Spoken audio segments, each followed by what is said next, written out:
और जनाब पीडीएम हुकूमत में मुजरिम कानून की पहुंच से दूर हैं। वज़ीर-ए-आज़म हाउस की लीक ऑडियो सवालिया निशान बन गई। इमरान खान की अहलिया की दूसरी मुबैयना ऑडियो भी लीक हो गई। वज़ीर दाखिला के दावे बेबुनियाद, मुजरिम अब तक आज़ाद हैं। वज़ीर-ए-आज़म हाउस कितना महफूज, अवाम हैरान है। इससे पहले जुल्फी बुखारी और बुशरा बीबी की ऑडियो लीक हुई थी। पीडीएम हुकूमत में मुजरिम कानून की पहुंच से दूर हैं। वज़ीर-ए-आज़म हाउस की लीक ऑडियो सवालिया निशान बन गई हैं। इमरान खान की अहलिया की दूसरी मुबैयना ऑडियो भी लीक हो गई। वज़ीर दाखिला के दावे बेबुनियाद, मुजरिम अब तक आज़ाद हैं। वज़ीर-ए-आज़म हाउस कितना महफूज, ये सवाल है, अवाम हैरान है। इससे पहले जुल्फी बुखारी और बुशरा बीबी की ऑडियो लीक हुई थी और अभी ऑडियो जो कि लीक हो रही हैं सवालिया निशान बन गई हैं। इमरान खान की अहलिया की दूसरी मुबैयना ऑडियो भी लीक हो गई है। वज़ीर दाखिला के दावे बेबुनियाद हैं, मुजरिम अब तक आज़ाद हैं। आखिर कौन ऑडियोज लीक कर रहा है, मुजरिम नहीं पकड़ में आ सके। वज़ीर-ए-आज़म हाउस कितना महफूज है, अवाम हैरान है। इसी पर बात करेंगे। Senior anchor person Jameel Farooqui हमें ज्वाइन कर चुके हैं। जमील, ये जो दावा किया गया था कि पकड़ेंगे, इस मामले की तहकीकात होंगी, खामोशी हो गई, कुछ भी नहीं हुआ। देखिए, मुफादात की नजर हो जाते हैं इनके अपने फैसले, और हम देख रहे हैं मुसलसल कि इस तरह की ऑडियो लाइब्रेरीज पता नहीं बनाता कौन है, कौन उनको संभाल के रखता है।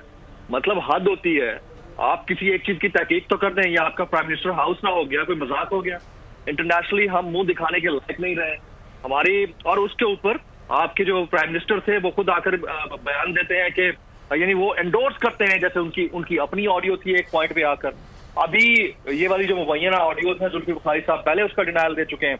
एक खातून जिनका सियासत से कोई ताल्लुक नहीं है, उसको सियासत के अंदर इस तरह रगड़ा और घसीटा जा रहा है कि अलमान अल हफीज। मतलब इस पीडीएम गवर्नमेंट के टोले के पास काउंटर करने के लिए कोई काउंटर पॉलिटिकल नैरेटिव या पॉलिसी नहीं है कि आप ये वीडियो ऑडियो वाले कल्चर से बाहर ही नहीं निकल पा रहे। अखलाकियात का आपने जनाजा निकाल दिया इस मुल्क के अंदर। बैन अक़वामी सतह पर इस मुल्क को आपने एक मजाक बनाकर रख दिया है और इसके ऊपर कोई तहकीकात नहीं है, कोई काम नहीं हो रहा।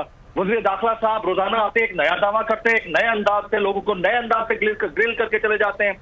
और एक तरफ मुज़ाकरात की बात होती है, दूसरी तरफ ऑडियो रिलीज हो रही होती है, कभी वीडियो रिलीज हो रही होती है। ये ऑडियो वीडियो रिलीज का कल्चर चाहे पीटीआई के दौर में था, पीपल्स पार्टी के दौर में था, या अभी पीडीएम के इस फस्तायत के दौर में हो, इंतहाई खतरनाक था, इंतहाई कंडेमेबल था। और अभी अगर इसको ना डिस्करेज किया गया तो मैं आपको बता दूं कि हम में से हर एक शख्स जिसका ताल्लुक चाहे सियासत से है या नहीं है, वो इस अताब के ज़ेरे अताब आता रहेगा।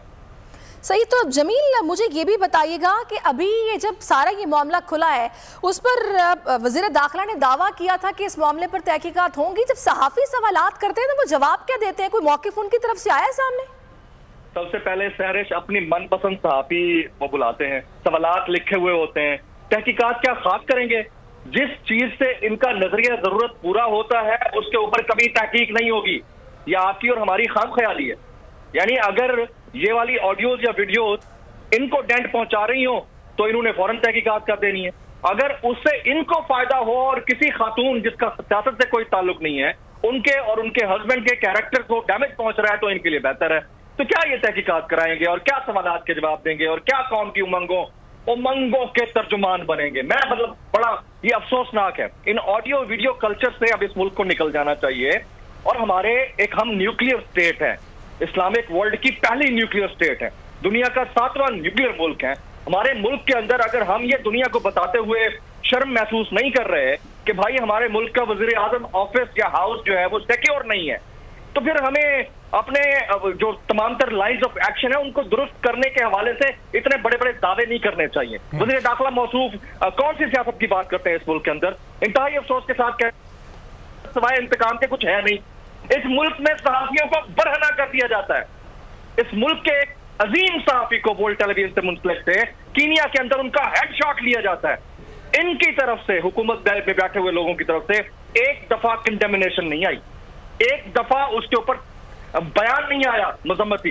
तो ये तहकीकात करवाएंगे आपको लगता है इन ऑडियो वीडियोज के ऊपर? ये नजरिया जरूरत के तहत लीक होती हैं, नजरिया जरूरत के तहत। इसकी आप टाइमिंग देखिए, पाकिस्तान में होने वाले इस तरह के इवेंट्स की आप टाइमिंग नोट कर लीजिए।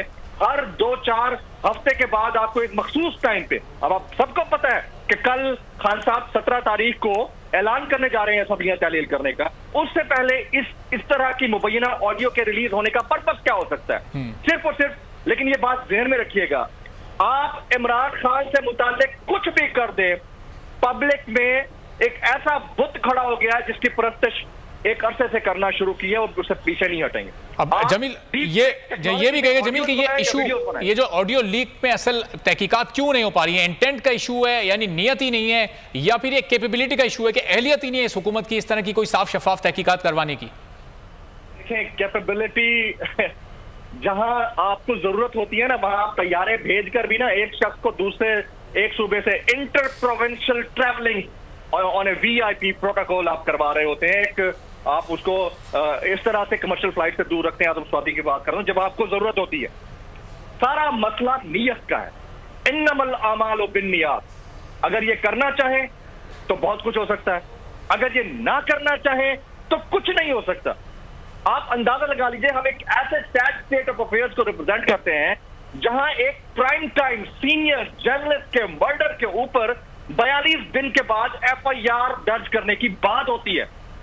हम एक ऐसे मुल्क में रहते हैं। तहकीकात, आज तक कौन से इवेंट की तहकीकात पाकिस्तान में मंतकियां जहां तक पहुंची हैं कि इन ऑडियो और वीडियो लीक के ऊपर? और उसके बाद जमील एक सबसे बड़ी बात तो ये है ना कि जो लोग इसमें मुलव्विस हैं या जिसके बारे में बात हो रही है, जब वो ये कह रहा है कि भाई करने वाले भी ये खुद हैं, तो फिर वो क्या तहकीकात करेंगे? अभी जो इससे पहले एक ऑडियो लीक हुई है जिसमें वो घड़ियों की बात हो रही है, भाई किसी की कोई भी जाती घड़ी हो सकती है, अगर उसको नहीं पसंद है, वो इस्तेमाल में नहीं रखना चाह रहा, उसको निकालना चाह रहा है, तो इसमें इतराज की बात क्या है? आप कैसे कह सकते हैं उसी घड़ी की बात हो रही है या किसी भी घड़ी की बात हो रही है? आपको क्या पता?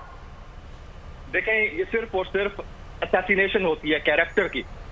ये तरीका होता है किसी के कैरेक्टर को असैसिनेट करने का और लोगों के जहनों में उसके लिए एक नया नैरेटिव डेवलप करने का। ये चाहे खान साहब के दौर में होता रहे या पीपल्स पार्टी के दौर में या अभी हो रहा है। इस बेहुदा घटियापन से हमें बाहर निकल आना चाहिए। मतलब किसी की पर्सनल प्राइवेट वीडियोज है, वो रिलीज हो जाती हैं और वो कंडेमिनेशन दोनों तरफ से हो रही होती है। कोई फॉरेंसिक नहीं होता, फॉरेंसिक करवाए कुछ निकलता नहीं है। एक खबर की वेव आती है, अगली खबर को उड़ाकर रख देती है। यही चीज ऑडियोज के साथ है। और भाई इससे निकल आओ, ये अखलाक बाख्तगी की जो हद है इसको आप क्रॉस कर चुके हैं, इससे निकल आओ। आपको अगर पॉलिटिकल जंग लड़नी है, रेवलरी क्रिएट करनी है, तो आप लॉजिक के ऊपर करो ना। कल इमरान खान साहब ने एक बड़ा अनाउंसमेंट करना है, आज आप उनकी एहलिया के ऊपर इस तरह की मुबैना ऑडियो रिलीज करने के बाद आप क्या साबित करना चाहते हैं कि पब्लिक नीचे हट जाएगी? अब तक आपने 7 बड़े टारगेटेड अटैक्स किए हैं इमरान खान के ऊपर, कैरेक्टर के ऊपर। एक उनके ऊपर वाकईतन कातलाना हमला हुआ है। तो उस सब के बावजूद अगर पब्लिक पीछे नहीं हटी तो इस तरह की जुल्फी बुखारी और बुशरा बीबी की मुबैना ऑडियो लीक के ऊपर पब्लिक पीछे हटेगी? ऐसा नहीं है। The timing of the event is always mandatory and important, और इस वाली इवेंट के अंदर ये टाइमिंग बड़ी इंपॉर्टेंट है। ये कुछ दिन पहले जुल्फी बुखारी साहब की, आज ये वाली मुबैना ऑडियो, कल को कुछ वीडियो निकाल देंगे। और ये मैं आपको बताऊं, ये खदशा है खान साहब को भी।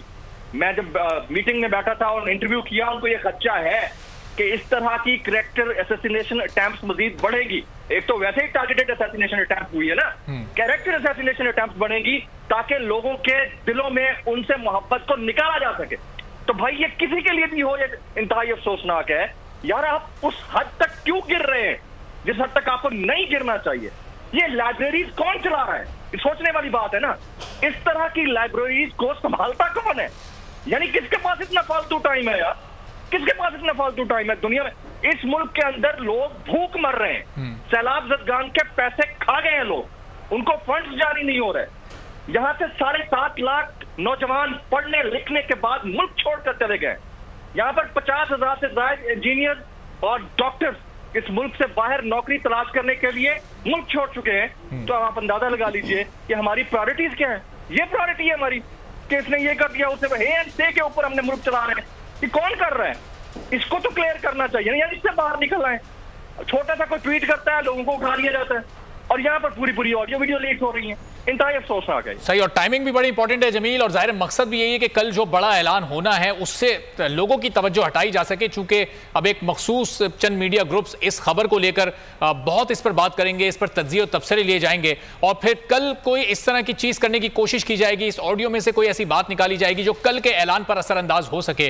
तो जाहिर टाइमिंग की इंपॉर्टेंस पर आप भी इस वक्त पॉइंट आउट कर रहे हैं उसको। ऐसा ही है। देखें, सिर्फ क्या होता है डिबेट या डिस्कोर्स जनरेट करना, ये भी एक तरीका होता है किसी के कैरेक्टर को असैसिनेट करने का। ये एजेंडा सेटिंग कहलाती है। ये जो भी कर रहा है, जाहिर है हुकूमत इस वक्त है ना, हुकूमत इसकी रिस्पॉन्सिबल है। और भाई अगर कोई इस तरह से कोई और तीसरी शख्सियत कोई कर रहा है या कोई अननोन बंदा कर रहा है तो आप करवाएं इन्वेस्टिगेशन, पकड़े उसको। आपको नहीं पता आपका पीएम ऑफिस है, पीएम हाउस है या किसी का पर्सनल हाउस है, कोई सिक्योर नहीं है, किसी की प्राइवेसी सिक्योर नहीं है, मतलब कौन इंश्योर कराएगा? और ये फिर यहाँ पर बैठ के प्रेस कॉन्फ्रेंस करते हैं हमारे वज़ीर दाखिला मौसूफ, और वो कहते हैं कि जी फलां को ये खर्चा है, फलां को वो खर्चा है। तो भाई अगर आपको खर्चे ही बताने हैं तो आप नौकरी अपनी छोड़ दें। आप टैक्स पेयर के पैसों के ऊपर बैठ के वजारतों को एंजॉय कर रहे हैं, आप अपनी ये वाली मुलाजमत छोड़ दें। इलेक्शन आपसे हो नहीं रहे, मुल्क की मईशत आप। बिल्कुल। अफसर जमील, आप हमारे साथ ही रहिएगा इसी सारी सूरत हाल पर बात करने के लिए। पीटीआई के सीनियर रहनुमा है फयाजुल हसन चौहान।